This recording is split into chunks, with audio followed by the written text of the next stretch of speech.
దేవునికి మహిమ కలుగును గాక. దేవుని బిడ్డలారా, 7 ఏండ్ల శ్రమల కాలానికి వచ్చి మనము గత కొన్ని మాసాలుగా, అంటే 23 మాసాలుగా మనము ధ్యానిస్తూ ఉన్నాం. 7 ఏండ్ల శ్రమల కాల ముగింపులో ఏమేమి జరుగుతుందో మనము చూస్తూ ఉన్నాం. ఈ చీకటి శక్తుల మోకంతా కూడా ఇశ్రాయేలు దేశంలోనికి ప్రవేశిస్తుంది. ఎక్కడెక్కడ మోకంతా కూడా సాతాను, అంత్యక్రీస్తు, అబద్ధ ప్రవక్త, అలాగే దురాత్మ శక్తులు, దయ్యాలు, అంధకార సంబంధమైన చీకటి శక్తులు, అలాగే ప్రపంచంలో ఉన్న మిలిటరీ అంతా కూడా ఇజ్రాయెల్ కంట్రీ దగ్గరికి చేరుకుంటుంది. ఆర్మగెద్దెను అనే చోటికి అక్కడికి చేరుకొని ఇజ్రాయెల్ మీద యుద్ధం చేయడానికి రెడీ అవుతుంది. అంటే మనం గత కొన్ని దినాల నుండి ఒక విషయాన్ని మనము జ్ఞాపకం చేసుకుంటూ వస్తున్నాం. ఏంటి ఆ విషయం అంటే,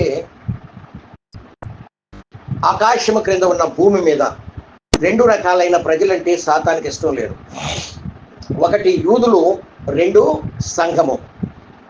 ఈ 2 రకాలైనటువంటి ప్రజలంటే సాతానికి ఎంత మాత్రం కూడా ఇష్టం లేదు. కాబట్టి సంఘం భూమి మీద ఉన్నంత కాలం ఈ చీకటి శక్తులన్నీ కూడా సంఘం మీద దాడి చేయాలని అన్ని విధాలా ప్రయత్నం చేస్తూనే ఉంటాయి.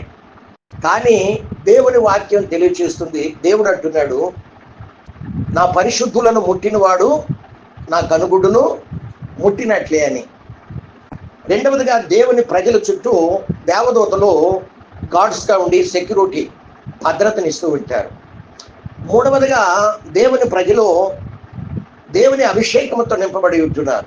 నాలుగవదిగా, వారు నిబంధన మందసాన్ని మోసుకొని పోతున్నారు. దేవుని ప్రజలు ఎక్కడికి వెళితే అక్కడ దేవుని సన్నిధి వాళ్ళ వెంట వస్తూ ఉంటుంది.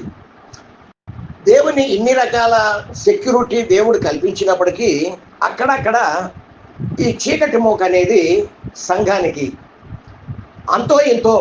ఎంతో కొంత నష్టాన్ని, కీడును, నాశనాన్ని కలుగ చేస్తూనే ఉన్నాయి. కారణం ఏంటి అంటే, ఏ దైవ సేవకుడైతే, ఏ విశ్వాసి అయితే ఆత్మీయ జీవితంలో చల్లారిన స్థితిలోనికి మెల్లమెల్లగా దిగజారుతున్నారో అలాంటి వారిని మాత్రమే నాశనం చేయటానికి, వాళ్ళకి కీడు, హాని, నష్టం చేయటానికి దేవుడు అనుమతిస్తూ ఉన్నాడు.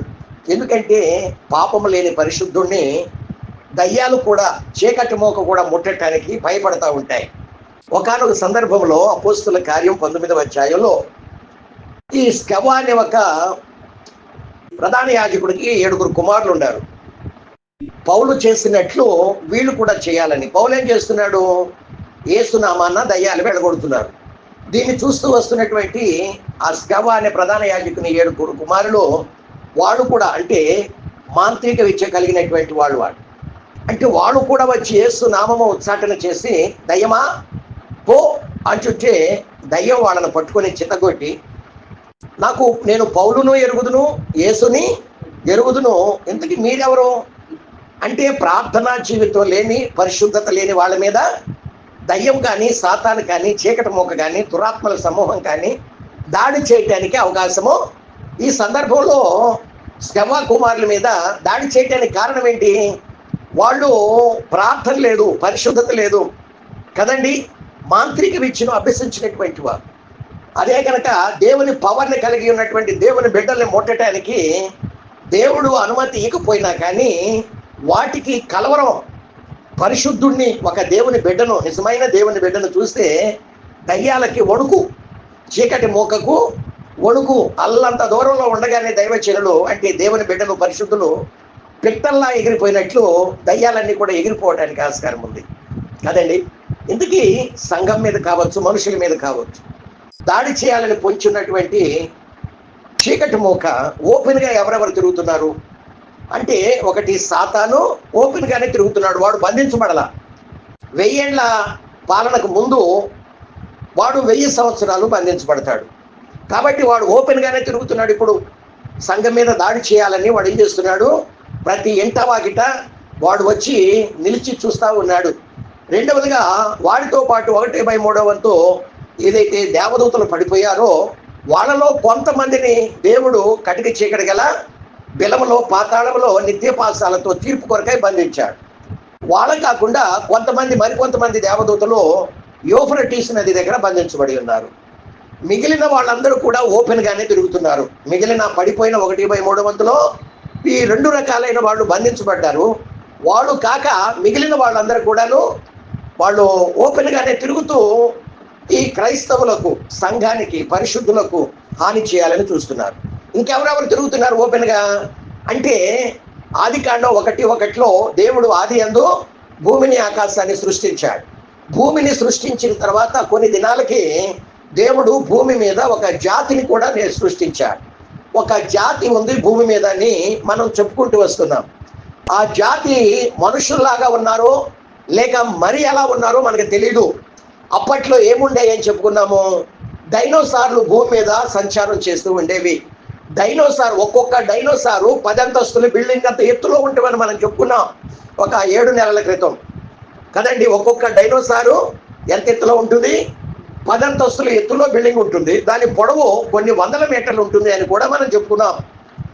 ఒక డైనోసారే, ఒక జంతువే అంత ఎత్తులో అంత పొడుగులో ఉంటే, అప్పట్లో ఆదికాండం 1:1 భూమి ఆకాశాన్ని సృష్టించినప్పుడు దేవుడు భూమితో పాటు ఒక జాతిని నిర్మించినప్పుడు డైనోసారే అంత ఎత్తు పొడుగు కలిగి ఉంటే, అప్పట్లో దేవుడు సృష్టించినటువంటి ఆ సృష్టి, ఆ జాతి ఇంకా ఎంత ఎత్తులో ఉందో కదండి. ఈనాడు మనం ఉన్నాం కదా, సింహాలు కానీ, పులులు కానీ, చిరుతపులు కానీ, ఏనుగులు కానీ అవి మనకంటే పెద్దగా బలమైనటువంటివి కాకపోతే ఒంటే కొంచెం మెడ ఎక్కువగా ఉంటుంది.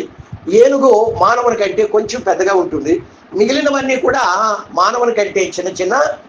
కానీ ఒక డైనోసార్ వచ్చేసి 10 అంతస్తుల ఎత్తులో బిల్డింగ్ అంత ఎత్తులో ఉంటూ కొన్ని వందల మీటర్ల ఉంటే, అప్పట్లో దేవుడు సృష్టించినటువంటి సృష్టి లేక ఆ జాతి ఇంకా ఎంత ఎత్తులో, ఎంత పొడవులో ఉండుంటారు కదా. కాబట్టి సాతాను దేవుని మీద తిరుగుబాటు చేసి పడద్రోయబడ్డాడు. సాతానుతో పాటు 1/3 వంతు దేవదూతల్ని దేవుని మీద తిరుగుబాటు చేయించి పడద్రోశాడు. మాత్రమే కాకుండా అప్పట్లో లూసిఫర్ పడిపోకముందు, సాతానుగా మారకముందు వాడికి భూమి మీదకు రాకపోకలు వస్తూ ఉండేవి.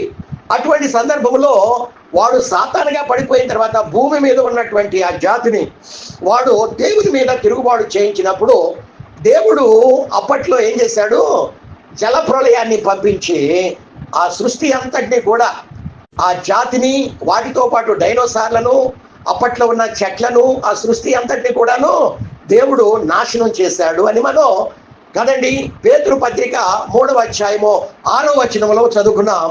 అదే ఆదికాండం 1వ అధ్యాయం 2వ వచనంలో కూడా మనము చూస్తూ ఉన్నాం. దేవుడు జల ప్రళయాన్ని పంపించి ఆ సృష్టిని, ఆ చెట్లను, అప్పట్లో ఉన్న డైనోసార్లను మొత్తాన్ని సర్వనాశనం చేసినప్పుడు, అది ఆ భూమి అప్పట్లో ఏమైపోయింది, జలముల చేత నిండి ఉందంట. భూమి అంతా కప్పబడింది. అది నిరాకారముగాను శూన్యంగాను మారినట్లు మనము చూస్తూ ఉంటూ ఉన్నాం. దేవునికి మహిమ కలుగును గాక.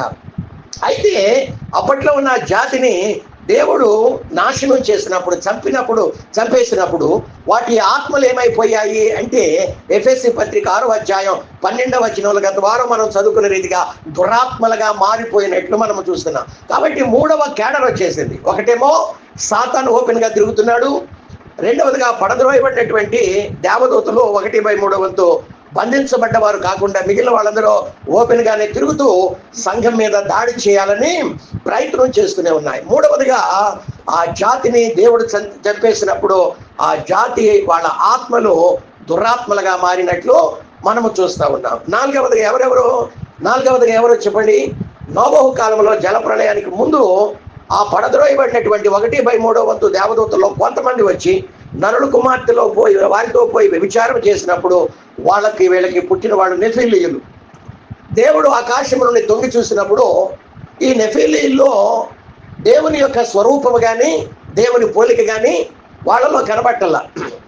ఇప్పుడు మానవులేమో తన రూపంలో, తన పోలికలో ఉన్న మానవ జాతి ఏమో అంతరించిపోతుంది, నెఫీలీయుల జాతి ఏమో పెరిగిపోతూ ఉంది, విస్తరిస్తూ ఉంది.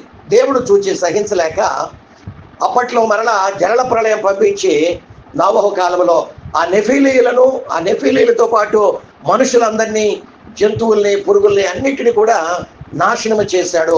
నోబహు కుటుంబాన్ని రక్షించి మరలా తిరిగి తన పోలికలో, తన స్వరూపమందున్న మానవుల్ని భూమి మీద నింపుతూ ఉన్నట్లు మనము చూస్తూ ఉన్నాం. అయితే నోవాహు కాలంలో జలప్రళయం ద్వారా దేవుడు అప్పట్లో నెఫీలీయులను దేవుడు చంపివేస్తే వాళ్ళ ఆత్మలు ఏమైపోయాయి అంటే దయ్యాలుగా మారిపోయాయని మనం చెప్పుకుంటా ఉన్నాం కదండి. 4 సువార్తల్లో ఈ దయ్యాలు మనకు కనబడుతూ ఉంటాయి. అపోస్తలుల కార్యంలో కూడా ఈ దయ్యాలు మనకు కనబడుతూ ఉంటాయి. అలాగే కాబట్టి 4వ క్యాడర్ కూడా భూమి మీద సంచారం ఓపెన్ గానే తిరుగుతూ ఉన్నట్లు మనము చూస్తూ ఉంటూ ఉన్నాం. దేవునికి మహిమ కలుగునుగాక. ఇప్పుడు ప్రధానులు ఉన్నారు, అధికారులు ఉన్నారు. పడిపోయినది ఈ 4 క్యాడర్లే కాకుండా పడిపోయినటువంటి 1/3 వంతు దేవదూతల్లో ప్రధాన దూతలు కూడా ఉన్నారు. అలాగే అధికారులు కూడా ఉన్నారు. దేవదూతల్లోనే ప్రధానులు ఉన్నారు, అధికారులు కూడా. ఎఫెసీ పత్రిక 6వ అధ్యాయం 12వ వాక్యంలో అదే మనం చదువుకుంటా ఉంటాం కదండి. ఒక్కసారి మనం చదువుకుందాం. ఎఫెసీలకు రాసిన పత్రిక 6వ అధ్యాయము 12వ వచనంలో మనము చదువుకోగలిగినట్లయితే, ఏలయనగా మనము పోరాడునది శరీరులతో కాదు కానీ ప్రధాన దేవదూతలు, ఏదైతే దేవదూతల్లో ప్రధానులు ఉన్నారో ప్రధాన దేవదూతలు, వాళ్ళు దేవదూతల్లోనే అధికారులు, ప్రస్తుత అంధకార సంబంధులకు లోకనాథులతోనూ ఆకాశ మండలం అందున్న దురాత్మ సమూహాలతో మనము పోరాడుతున్నాం. వీళ్ళందరూ కూడా కదండి, ప్రధానులు, అధికారులు, ప్రస్తుత అంధకార సంబంధులకు లోకనాథులు, ఆకాశ మండలం అందున్న దురాత్మ సమూహాలు. ఇవన్నీ ఎలా వచ్చాయి అంటే ఒక్కొక్క టైంలో ఒక్కొక్క విధంగా ఒక్కొక్క జాతి మారిపోయిందని గత కొన్ని వారాలుగా మనము ఒక్కొక్క ఆ జాతి ఎలా మారిపోయిందో మనము ధ్యానిస్తూ వస్తూ ఉంటూ ఉన్నాం. ఆత్మలన్నీ దయ్యాలుగాను దురాత్మలుగాను మారిపోయాయి. అయితే హర్మగెద్దోను యుద్ధం జరిగేటప్పుడు ఏమైంది అంటే కదండి, ఈ మోకంతా కూడా సంఘం ఎత్తబడిన తర్వాత యూదులను హింసిస్తూ ఉంటాయి. చివరికి ఆ 7 సంవత్సరాల ముగింపులో ఇజ్రాయెల్ కంట్రీకి చేరుకుంటాయి. ఆ హర్మగెద్దోను అనే చోటికి చేరుకున్నప్పుడు హర్మగెద్దోను ఆయన జరిగేటప్పుడు, ఆ యొక్క యుద్ధం జరిగేటప్పుడు ఏమేమి జరిగింది అంటే ఈ పడిపోయిన దేవదూతలందరూ అవి ఎక్కడెక్కడ బంధించబడ్డాయో అవన్నీ కూడా, అవి ప్లస్ యూఫ్రటీస్ నది దగ్గర కొన్ని దేవదూతలు బంధించబడ్డాయి, కొన్ని చీకట్లో బంధించబడ్డాయి. యూఫ్రటీస్ నది దగ్గర బంధించబడినటువంటివి దేవుడు వాటిని విడిచిపెడతాడు. వాళ్ళు వస్తారు ఎక్కడికి హర్మగెద్దోను అనే యుద్ధ స్థలానికి వాళ్ళు కూడా చేరుకుంటారు. వాళ్ళు వస్తారు యుద్ధానికి. ఆకాశ మండలం అందున్న దురాత్మ సమూహాలు వస్తాయి, అంధకార సంబంధులకు లోకనాథులు వస్తాయి, ప్రధానులు వస్తారు, అధికారులు. అంటే పడిపోయిన దేవదూతలు ప్రధానులు అధికారులు కూడా ఆ హర్మగెద్దోను అనే చోటికి వస్తాయి. ఇవన్నీ కూడా ఇశ్రాయేలీల దేశంలోకి వస్తాయి. ఇవన్నీ ఆత్మల లోకం అన్నమాట. ఇవన్నీ ఇశ్రాయేలీల దేశంలో హర్మగెద్దోను యుద్ధంలో ఈ దయ్యాలు, ఈ దురాత్మలు, క్రీస్తు విరోధి అంటే అంత్యక్రీస్తు, అబద్ధ ప్రవక్త, సాతాను, ప్రపంచమంతట్లో ఉన్న మిలిటరీ అంతా కూడా అక్కడికి చేరుకుంటాయి. హర్మగెద్దోను అనే చోటికి అక్కడికి వచ్చి అక్కడ మోహరించి ఇప్పుడు యుద్ధం చేయడానికి యూదుల మీద అవి ప్రయత్నం చేస్తూ ఉంటాయి. ఇక ఆ రోజు ఆకాశంలోకి వెళ్ళలేవు ఈ చీకటి శక్తులు, భూమి క్రింద కూడా ఎన్నటికీ వెళ్ళలేవు. హర్మగెద్దోను అనే ఆ యుద్ధం స్పాట్లో ఇవన్నీ కూడా చేరుకుంటాయి. సాతాను ఈ చీకటి శక్తులన్నిటికీ నాయకుడిగా ఉంటాడు కదండి. సాతాను ఈ చీకటి శక్తులన్నిటికీ నాయకుడిగా ఉంటాడు. అంత్యక్రీస్తు, అబద్ధ ప్రవక్త కూడా ఈ చీకటి మోకకు, మిలిటరీ మొత్తానికి మరి వీళ్ళు నాయకులుగా ఉంటారని మనము చూస్తూ ఉంటూ ఉన్నాం. అయితే ఈ హర్మగెద్దోను అనే యుద్ధంలో ప్రాముఖ్యంగా 4 పనిచేస్తాయి కదండి. హర్మగెద్దోను అనే ఈ యుద్ధంలో 4 పని చేస్తాయి ప్రాముఖ్యంగా. అవేంటి అంటే సాతాను ప్లస్ వాడితో పాటు పడిపోయిన దేవదూతలు, వాళ్ళలో కొంతమంది యూఫ్రటీస్ నది దగ్గర బంధించబడ్డారు, వాళ్ళు విడిపించబడతారు. వాళ్ళు కూడా హర్మగెద్దోను అనే యుద్ధ స్థలానికి చేరుకుంటారు. నంబర్ 1. నంబర్ 2, ఆదాము సృష్టించబడక ముందు ఏదో ఒక సృష్టి భూమి మీద ఉంది అని చెప్పుకున్నాం. ఆదికాండం 1వ అధ్యాయం 1వ వచనంలో దేవుడు భూమిని సృష్టించిన కొంతకాలానికి మరి ఏదో ఒక సృష్టిని దేవుడు సృష్టించాడు. వాళ్ళు మనుషుల్లాగా ఉన్నారా లేక మరి ఎలాగున్నారో మనకైతే బైబిల్లో ఎక్కడ వివరంగా వ్రాయబడలేదు. అయితే ఒక జాతి అయితే ఉంది. అయితే వాళ్ళను సాతాను దేవుని మీద తిరుగుబాటు చేయించినట్లు ఇంతకాలం మనము చెప్పుకుంటూ వస్తూ ఉన్నాం. ఆదికాండం 1వ అధ్యాయం 2వ వచనం ప్రకారం, 2 పేతురు పత్రిక 3వ అధ్యాయం 6వ వచనం ప్రకారం జలప్రళయంలో దేవుడు ఆ జాతిని ఏం చేశాడు? చంపేశాడు. కదండి. వాళ్ళు ఆత్మలు దురాత్మలుగా మారినట్లు మనము చూస్తూ ఉన్నాం. కాబట్టి ఆ దురాత్మలు కూడా హర్మగెద్దెను అనే యుద్ధ స్థలానికి చేరుకుంటాయి. ఇప్పుడు ఎవరెవరు చేరుకుంటారు? నంబర్ 1 సాతాను, వాడితో పాటు పడిపోయినటువంటి దేవదూతలు, యూఫ్రటీస్ నది దగ్గర బంధించబడినటువంటి దేవదూతలు వాళ్ళు విడిపించబడతారు, అక్కడికి చేరుకుంటారు. నంబర్ 2 ఎవరు చేరుకుంటారు హర్మగెద్దెను యుద్ధ స్థలానికి అంటే, ఆదికాండం 1:1 ఒక జాతిని దేవుడు సృష్టించాడు. ఆ జాతిని దేవుడు జలప్రళయం చంపేసినప్పుడు వాళ్ళ ఆత్మలు దురాత్మలుగా మారాయి. అవి ఆకాశ మండలమందు ఆ సాతానుతో పాటు, ఆ దయ్యాల మోకతో పాటు ఇవి కూడా అక్కడ పీటక వేసుకొని కూర్చున్నాయి. అవి కూడా ఆ యుద్ధ స్థలానికి చేరుకుంటాయి. మూడవదిగా ఆదికాండం 6వ అధ్యాయంలో మనము చెప్పుకున్నాం. సాతానుతో పాటు 1/3 వంతు పడిపోయిన దేవదూతల్లో కొంతమంది నరుల కుమార్తెలతో పోయి పాపం చేశారు. వాళ్ళకి వీళ్ళకి పుట్టినటువంటి వాళ్ళే నెఫీలీయులు. ఆ నెఫీలీయులను మరి దేవుడు జలప్రళయంలో చంపేశాడు. వాళ్ళ ఆత్మలు దయ్యాలుగా మారినట్లు మనము చూస్తా ఉన్నాం. వాళ్ళ ఆత్మలు కూడా ఆ యుద్ధ స్థలానికి చేరుకొట్టాయి. ఇప్పుడు ఎన్నైపోయాయి? 3. నాలుగవదిగా 4 ప్రాముఖ్యమైన కార్యాలు అక్కడ పనిచేస్తాయి అని మనం చెప్పుకున్నాం. కాబట్టి 3. నాలుగవదిగా ఏంటి అని మనం చూసినట్లయితే టెక్నాలజీ బలంగా పనిచేస్తుంది ఆ కాలంలో. అంటే వెపన్స్, డ్రోన్స్ అవి కూడా శక్తివంతంగా ఆ కాలంలో పనిచేస్తాయి. కాబట్టి ఈ వెపన్స్, డ్రోన్స్ టెక్నాలజీ కూడా అక్కడికి చేరుకుంటుంది యుద్ధ స్థలానికి. ఏ విధంగా వాళ్ళని యూదా జాతిని మట్టు పెట్టాలి, అంతం చేయాలి అని ఇవన్నీ కూడా అక్కడికి చేరుకున్నాయి కదండి. ఎంతమంది ఉన్నారు? యూదా జాతి కనీసం 90 లక్షల మంది కూడా లేరు అని మనము చెప్పుకుంటూ వస్తూ ఉన్నాం. 90 లక్షల మంది కూడా లేని ఆ చిన్న కంట్రీ మీద ప్రపంచ మిలిటరీ అంతా వచ్చేసింది. ఎక్కడెక్కడ వెపన్స్, డ్రోన్స్ అన్నీ కూడా అక్కడికి చేరుకుంటున్నాయి. టెక్నాలజీ చేరుకుంది, సాతాను చేరుకున్నాయి, దయ్యాలు, దురాత్మలు కదండి, మిలిటరీ మొత్తం కూడా అక్కడికి చేరుకున్నట్లు మనము చూస్తూ ఉంటూ ఉన్నాం. వీళ్ళందరూ కలిసి ఇశ్రాయేలీల మీద అటాక్ చేస్తారు. అప్పుడు ఇశ్రాయేలీలు ఏం చేస్తారంటే ఏమీ చేయలేరు కదండి. ఇన్ని మోకలు, ఇంత మిలిటరీ, ఇంత టెక్నాలజీ, ఇంత వెపన్స్, డ్రోన్స్ అన్నీ అక్కడికి చేరుకొని ఇశ్రాయేలు ప్రజల మీద అటాక్ చేస్తుంటే అప్పుడు ఇశ్రాయేలు ప్రజలు ఏమీ కూడా చేయలేరు కదండి. ఇశ్రాయేలీలు తమ కళ్ళతో యాంటీ క్రైస్ట్ని, అబద్ధ ప్రవక్తను చూస్తారు. ప్రపంచ దేశాల నుండి వచ్చినటువంటి ఆర్మీని చూస్తారు. వాళ్ళ వెనక ఉన్నటువంటి సాతాను సమూహాలు, దయ్యాలు, దురాత్మలు, వీళ్ళందరూ పవర్ని, ఎందుకంటే వాళ్ళని చూడలేరు వీళ్ళు, ఎందుకంటే అవన్నీ కూడా ఆత్మలు, దురాత్మలు, దయ్యాలు, సాతాను, చీకటి మోక, అంధకారులు, లోకనాథులు కదండి, ఇంకా అధికారులు, ఆ యొక్క ప్రధానులు, వీళ్ళందరూ కూడా అదొక ఆత్మల లోకం. ఆ ఆత్మలు, ఆ చీకటి శక్తులన్నిటిని కూడా యూదులు ఈ కంటితో చూడలేరు, కానీ వాటి పవర్ని ఫేస్ చేస్తారు. వాటి పవర్ని అక్కడ ఇశ్రాయేలీలు ఫేస్ చేస్తారు, ఎదుర్కొంటారు. ఆ యుద్ధంలో ఇశ్రాయేలీలు గెలవలేరు కూడా. ప్రపంచ దేశాలన్నీ కూడా ఒక్కటే ఇశ్రాయేలీల మీద అటాక్ చేసినప్పుడు ఇశ్రాయేలీలు ఆ టైంలో దేవునికి మొర్ర పెట్టుకుంటారు, మెస్సయాకు మొర్ర పెట్టుకుంటారు, తండ్రి అయిన దేవునికి మొర్ర పెట్టుకుంటారు.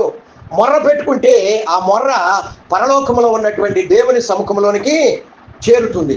దేవుని సముఖంలోనికి వాళ్ళు చేసిన మొర్ర వెళ్ళి ఆ రోజు మనం ఎక్కడ ఉంటాం? మనం పరలోకంలోనే ఉంటాం కదండి, యేసు ప్రభుతో ఉంటాం. అప్పుడు తండ్రి అయిన దేవుడు యేసు ప్రభుని ఏం చేస్తాడంటే పరలోకం నుండి భూలోకానికి పంపిస్తాడు. భూమి మీదకి పంపించినప్పుడు యేసు ప్రభు తెల్లని గుర్రం ఎక్కి పరలోకం నుండి భూమి మీదకి ల్యాండ్ అవుతాడు. యేసయ్యతో పాటు సంఘం అంటే మనం కూడా పరలోకం నుండి గుర్రాలు ఎక్కి ఈ భూమి మీదకి వస్తాం. అలా చేసినప్పుడు సాతాను, అంత్యక్రీస్తు, అబద్ధ ప్రవక్త, వాళ్ళతో పాటు వాళ్ళతోనే ఉన్న అంధకార శక్తులు, లోకనాథులు, దురాత్మ శక్తులు, దయ్యాలు, మిలిటరీ, వీళ్ళందరూ ఒక ప్రక్క ఉంటారు. ఇంకొక ప్రక్క యేసు ప్రభు, ఆయనతో పాటు పరలోకం నుండి వచ్చినటువంటి సంఘముగా ఉన్న మనము ప్లస్ యూదులు ఒక ప్రక్క ఉంటారు. కాబట్టి అప్పుడు వాళ్ళకి వీళ్ళకి యుద్ధం జరిగింది. యుద్ధం జరిగినప్పుడు ఆ యుద్ధంలో యేసు ప్రభు ఆ వచ్చిన మోకంతటిని చితగొట్టేస్తాడు కదండి. వచ్చిన మోకంతటిని ఏం చేస్తాడు? చితగొట్టేస్తాడు. వాళ్ళ రక్తం 322 కిలోమీటర్లు ప్రవహిస్తుంది అని మనము చదువుకుంటా ఉన్నాం. ఆ మిలిటరీ మొత్తం చచ్చిపోతుంది. ఆ మిలిటరీలో ఒక్కడు కూడా మిగలడు.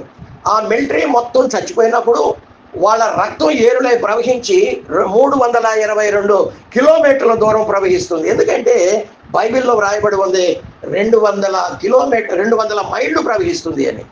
మనం గూగుల్లో ఒకటి చూస్తే 1 మైలుకి 1.669 కిలోమీటర్లని. అంటే అంటే అంటే ఈ 200 మైళ్ళు వచ్చేసి ఈక్వల్ టు 322 కిలోమీటర్లు వాళ్ళ రక్తం ప్రవహిస్తుంది అని మనము చదువుకుంటా ఉన్నాం. దేవునికి స్తోత్రం కదండి. జకర్యా గ్రంథం 12వ అధ్యాయం మొదటి 5 వచనాలు చదువుకుందాం. జకర్యా గ్రంథము 12వ అధ్యాయము మొదటి 5 వచనాలు, అలాగే 10వ వచనం కూడా మనము చదువుకుంటే 12వ అధ్యాయము మొదటి 5 వచనాలు. దేవోక్తి ఇశ్రాయేలీల గూర్చి వచ్చిన యెహోవా వాక్కు, ఆకాశ మండలమును విశాలపరిచి భూమికి పునాది వేసి మనుష్యుల అంతరంగంలో జీవాత్మను సృజించు యెహోవా సెలవిచ్చినదేమనగా, నేను యెరూషలేము చుట్టూ ఉన్న జనులందరికీ మత్తు పుట్టించి పాత్రగా చేయబోతున్నాను. కదండి, యెరూషలేము చుట్టూ ఉన్న జనులందరూ అంటే ప్రపంచం మొత్తం కూడా అక్కడికి కూడి వస్తుంది. హర్మగెద్దెను అనే యుద్ధ స్థలానికి చేరుకున్నప్పుడు చీకటి శక్తులు, సాతాను, అంత్యక్రీస్తు, అబద్ధ ప్రవక్త, మిలిటరీ అందరూ కూడా అక్కడికి చేరుకున్నప్పుడు దేవుడు జనులందరికీ మత్తు పుట్టించే పాత్రగా చేయబోతున్నాను అంటున్నాడు. శత్రువులు యెరూషలేమునకు ముట్టడి వేయగా వీళ్ళందరి మూకంతా కూడా దేన్ని ముట్టడి వేస్తారు? యెరూషలేమును ముట్టడి వేయగా అది యోధా మీదకి వచ్చును.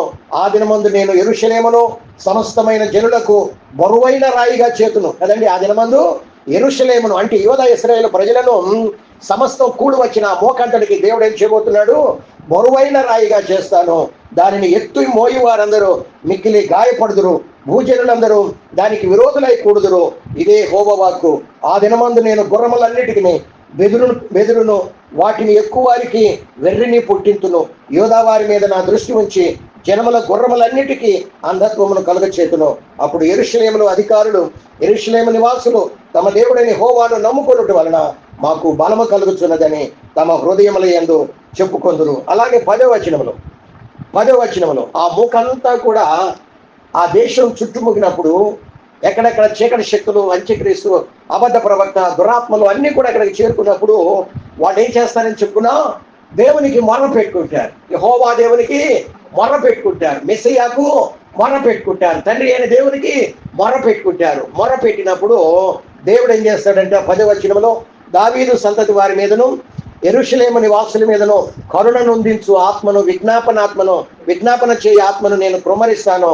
వారు తాము పొడిచిన నా మీద దృష్టి ఉంచి, ఒకడు తన ఏక కుమారుని విషయమై దుఃఖించినట్లు, తన జ్యేష్ఠ పుత్రుని విషయమై ఒకడు ప్రలాపించినట్లు అతని విషయమై దుఃఖించుచు ప్రలాపింతురు అని మనము చూస్తూ ఉన్నాం. దేవుడు ఏం చేస్తాడు? కుమారుడైనటువంటి క్రీస్తుని భూమి మీదకి పంపించినప్పుడు కదండి, ఆయనను వీళ్ళందరూ కూడా పైకి వాళ్ళ తలను పైకెత్తి మెస్సియాను చూసి గుర్తుపడతారంట. అయ్యో, అప్పట్లో మేమే కదా ఆయనను పొడిచింది, మెస్సియాను గుర్తించలేక అని వాళ్ళు ఏం చేస్తారంట? రాతి గుండెలు బ్రద్దలై, బండ హృదయాలు పగిలిపోయి, విరిగి నలిగిన హృదయం, దేవుడు కరుణ నుంచి నొందించు ఆత్మను, విజ్ఞాపన చేయ ఆత్మను వాళ్ళ మీద కురమరించినప్పుడు వాళ్ళు ప్రలాపిస్తారంట, రొమ్ము కొట్టుకొని ఏడుస్తారు అని బైబిల్. అయ్యో యేసయ్యా, మెస్సయ్యా, మా చేతులతో నిన్ను పొడిచామయ్యా, మా చేతులతోనే మిమ్మల్ని ఊవి వేసాం, ఖండించి మేము పిడుగుతులు కొట్టామయ్యా, మిమ్మల్ని సిలువ వేయించి చంపామని వాళ్ళు ఒక జ్యేష్ఠ కుమారుడు చనిపోతే ఆ ఇంట్లో వాళ్ళు ఎలా ప్రలాపిస్తారో అలాగే మెస్సయ్యాను చూసి వాళ్ళు ప్రలాపిస్తారని బైబిల్ గ్రంథంలో వ్రాయబడి ఉన్నట్లు మనము చూస్తూ ఉన్నాం. అప్పుడు మెస్సియా సంఘము ఒక ప్రక్కన ఉంటుంది. ఈ చీకటి మూకలు, అంధకార శక్తులు, దయ్యాలు, ఈ అంత్యక్రీస్తు అందరూ కూడా ఒక ప్రక్కన ఉండినప్పుడు యేసు ప్రభు వాళ్ళందరినీ కూడా ఏం చేస్తాడు? చిత్తం కొట్టి వేస్తాడు. వాళ్ళందరి రక్తం ఏరులై ప్రవహిస్తుంది అని మనము చదువుకుంటూ ఉన్నాం కదండి. క్రీస్తు విరోధి, అబద్ధ ప్రవక్త వాళ్ళు ప్రాణంతో ఉండగానే యేసు ప్రభు ఏం చేస్తాడు? వాళ్ళని అగ్ని గంధకాలతో మండే గుండంలో వేస్తాడని మనము చదువుకుంటా ఉన్నాం. దేవునికి స్తోత్రం. ఇప్పుడు వీళ్ళంతా కూడా ఈ యుద్ధంలో పాల్గొన్న చీకటి మోకును ఏమేమి చేస్తాడో మనం స్టెప్ బై స్టెప్గా చూద్దాం బైబిల్ గ్రంథంలో. ఎందుకంటే వచ్చిన మిలిటరీ మొత్తం 200 కోట్ల యుద్ధ విమానాలు చేరుకుంటాయని మనం చెప్పుకున్నాం. వాళ్ళు వెపన్స్, డ్రోన్స్, యుద్ధ విమానాలు, అలాగే యుద్ధ నౌకలు, సముద్రంలో యుద్ధం చేస్తారు కనుక యుద్ధ నౌకలు, భూమి మీద యుద్ధం, ఆకాశంలో యుద్ధం, సముద్రంలో యుద్ధం, వీళ్ళందరూ కూడా ఎయిర్ ఫోర్స్, నేవీ, మిలిటరీ అందరూ కూడా చేరుకొని యుద్ధం చేస్తారు. కనుక మిలిటరీ మొత్తం, ప్రపంచం నుండి వచ్చిన మొత్తం మిలిటరీని ఆయన చితగొట్టినప్పుడు వాళ్ళ రక్తం 322 కిలోమీటర్లు ఏరులై ప్రవహిస్తుంది. వాళ్ళ శవాలను పాతి పెట్టడానికి 7 నెలలు పడుతుంది అని యెహెజ్కేలు గ్రంథంలో మనము చదువుకుంటా ఉన్నాం. దుర్వాసన అంట, ప్రయాణం చేస్తున్న వాళ్ళకి దారి కూడా ఉండదని యెహెజ్కేలు గ్రంథం 39వ అధ్యాయంలో మనము చదువుకుంటా ఉన్నాం. కాబట్టి దేవుని బిడ్డలారా, ఆ మిలిటరీలో హతమైపోయినటువంటి వాళ్ళ శవాల్ని పీకు తినడానికి దేవుడు ఏం చేస్తున్నాడు? ఆకాశం నుండి గ్రద్దల్ని, పక్షుల్ని పిలుస్తూ ఉన్నాడు. చదువుకుందాం ఆ మాటలు. ప్రకటన గ్రంథము 19వ అధ్యాయం 14-15 వచనాలు మనము చదువుకుంటే, ప్రకటన గ్రంథం 19వ అధ్యాయము 14-15 వచనాలు. పరలోకమందున్న సేనలు శుభ్రమైన తెల్లని నారబట్టలు ధరించుకొని తెల్లని గుర్రములెక్కి యేసయ్యను వెంబడిస్తారు. పరిశుద్ధులు జనములను కొట్టుటకై ఆయన నోటి నుండి వాడిగల ఖడ్గం బయలువెడలుచున్నది. ఆయన ఎన్నపదండముతో వారిని ఏలును. ఆయనే సర్వాధికారి అయినటువంటి దేవుని తీక్షణమైన ఉగ్రత మధ్యపు ఒట్టిని తలుచును. 18వ వచనములో ప్రాముఖ్యంగా అతడు గొప్ప శబ్దముతో ఆర్భటించి ఏమని చేస్తున్నాడు? ఆకాశ పక్షులను పిలుస్తున్నాడు. రండి పక్షులారా, గ్రద్దలారా, రాసుల మాంసమును, సహస్రాధిపతుల మాంసమును, బలిష్ఠుల మాంసమును, గుర్రముల మాంసమును, వాటి మీద కూర్చుండు వారి మాంసమును, స్వతంత్రులదేమి, దాసులదేమి, కొద్దివారిదేమి, గొప్పవారిదేమి, అందరి యొక్క మాంసము తినుటకై దేవుని గొప్ప విందుకు కూడి రండని ఆకాశ మధ్యమందుండు ఎగురుచున్న సమస్త పక్షులను ఆయన పిలిచెను అని మనము చూస్తా ఉంటూ ఉన్నాం. ఇక్కడే కాదు, యెహెజ్కేలు గ్రంథం 39వ అధ్యాయం 4వ వాక్యంలో కూడా మనము చదువుకుంటే, యెహెజ్కేలు గ్రంథం 39వ అధ్యాయము 4వ వాక్యంలో మనము చదువుకున్నట్లయితే, నీవును నీ సైన్యమును నీతో ఉన్న జనులందరూ ఇశ్రాయేలు పర్వతముల మీద, అంటే మిలిటరీ మొత్తం కూలుదురు, నానా విధమైన క్రూర పక్షులకును దుష్ట మృగములకును ఆహారముగా నిన్ను ఇచ్చెదను అని దేవుడని యెహోవా తెలియచేస్తూ ఉన్నాడు. 9వ వచనంలో వాళ్ళను పాతి పెట్టడానికి 12వ వచనంలో వాళ్ళని 11 నుండి చదువుకుందాం. వాళ్ళని పాతి పెట్టడానికి ఎన్ని నెలలు పడుతుంది? ఆ దినమున గోగు వారిని పాతి పెట్టుటకై సముద్రమునకు తూర్పుగా ప్రయాణస్తులు పోవు లోయలో ఇశ్రాయేలు దేశమున నేను ఒక స్థలమును ఏర్పరిచెదను. గోగును అతని సైన్యం అంతటిని అక్కడ జనులు పాతి పెట్టగా ప్రయాణస్తులు పోవటానికి దారి లేకుండా ఉంటుంది.